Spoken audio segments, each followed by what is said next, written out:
US weapons halt stun Ukraine. Putin snubs Macron. Starmer face mutiny. Big changes are happening in world politics. The United States has stopped sending weapons to Ukraine for now. American leaders admit they don't have enough weapons left. Same time, Britain's Prime Minister Keir Starmer faced serious trouble in his own government. French President Emmanuel Macron tried to talk to Russia's leader Vladimir Putin, but it didn't go well. These events show growing problems for Western countries. Western aid to Ukraine slows. The US and Europe are stopping weapons shipments to Ukraine. This includes advanced systems like Patriot missiles, high-speed rockets, and F-16 fighter jets. While this is temporary, not permanent, it weakens Ukraine's ability to defend itself.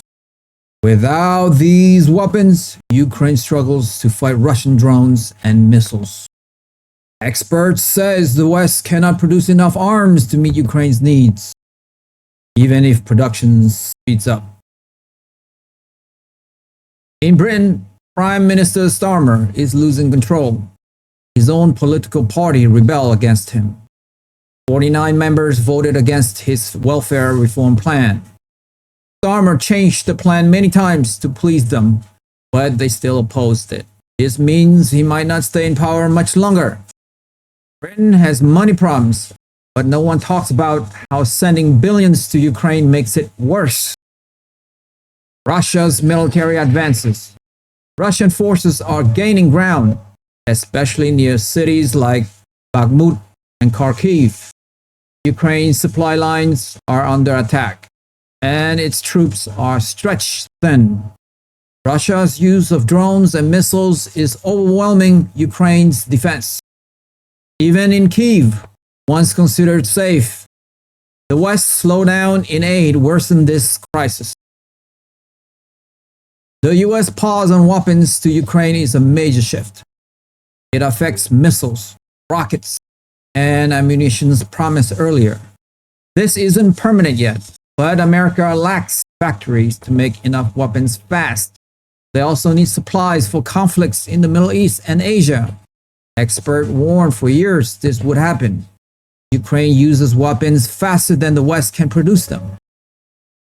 Europe's divided response. European leaders disagree on how to handle Russia. France Macron wants to talk to Putin about Middle East issues to avoid conflict. Other countries, like Germany's Scholz, hesitate to push back. Only a few, like Hungary's Orban, openly question prolonged support for Ukraine. Many fear Russia's victory, but feel powerless without US backing. Europe can't replace the US weapons either. Factories there haven't increased production much. Germany makes more artillery shells now, but not enough. Throwing money at the problem only raises weapon prices. It doesn't create more. Western countries lost factories over decades, so they cannot build weapons quickly like Russia can. Ukraine's internal struggles. Ukraine is running out of weapons and struggling to produce more drones. Its allies' delay forced Ukraine to rely on outdated tactics, like landmines. Factories making concrete for fortifications are under attack, leaving troops vulnerable. Ukraine's withdrawal from a landmine treaty shows desperation. Russia produces weapons at incredible speeds.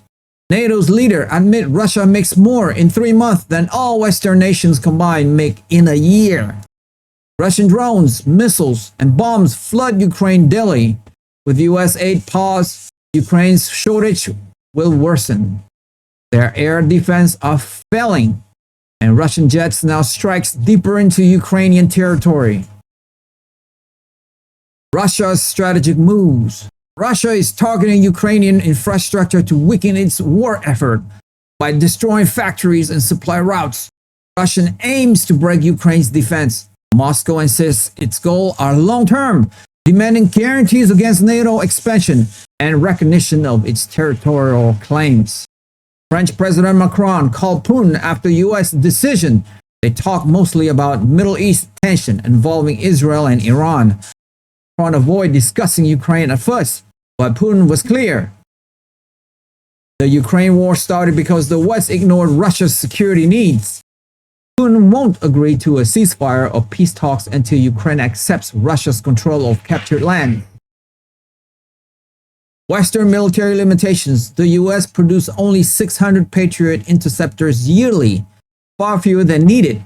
2 interceptors are often required to shoot down 1 missile, draining resources. Western nations face production bottlenecks, and paying contractors more money only raises prices without increasing output.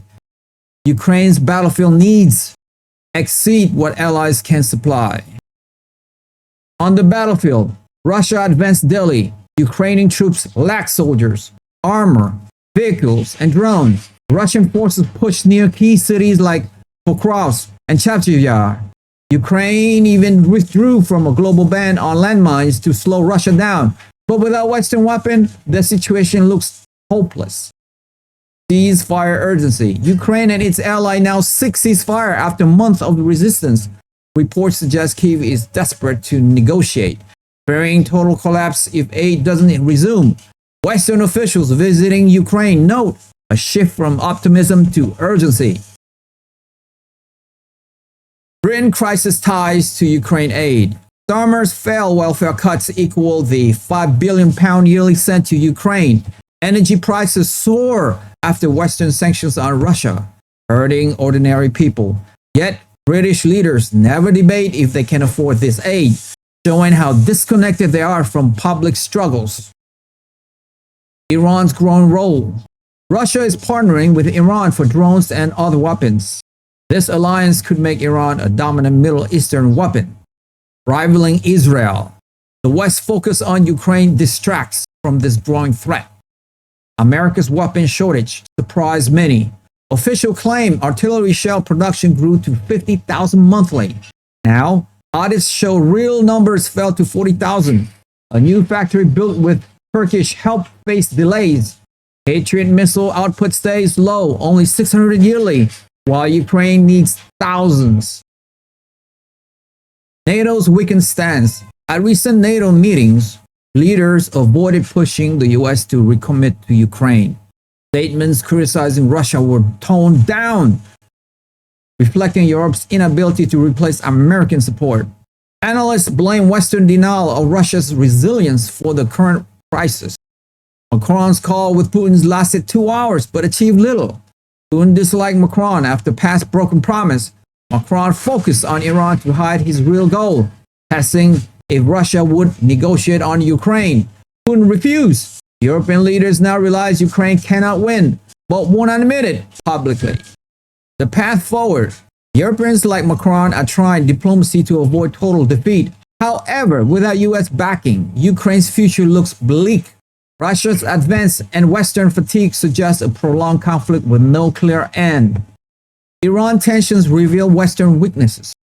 During recent Israel-Iran clashes, US missile supplies drained rapidly. Macron shifted to support diplomacy with Iran, allying with Russia to seek Putin's help. But Iran must allow nuclear inspectors back for real cooperation, a tough condition. Ukraine's drone shortage. Ukraine's reliance on Western weapons leave it vulnerable. Factories producing drones are struggling to keep up with demand. Russian drones attack overwhelming Ukrainian defense nightly, forcing Kyiv to rely on outdated tactics. Azerbaijan suddenly criticized Russia over police raids on crime groups. Some members had Azerbaijani ties. This likely reflects internal power struggles in Azerbaijan, not a real geopolitical conflict. The government relies on shadowy networks, and Russia disrupted one. Russian air superiority. Russia's air force grows stronger with new Sukhoi fighter jets. Ukraine lacks the resource to match this buildup, leaving cities like Kharkiv exposed to relentless strikes. Ukraine's collapse looms. Commanders beg for air defense as Russian drones overwhelm them.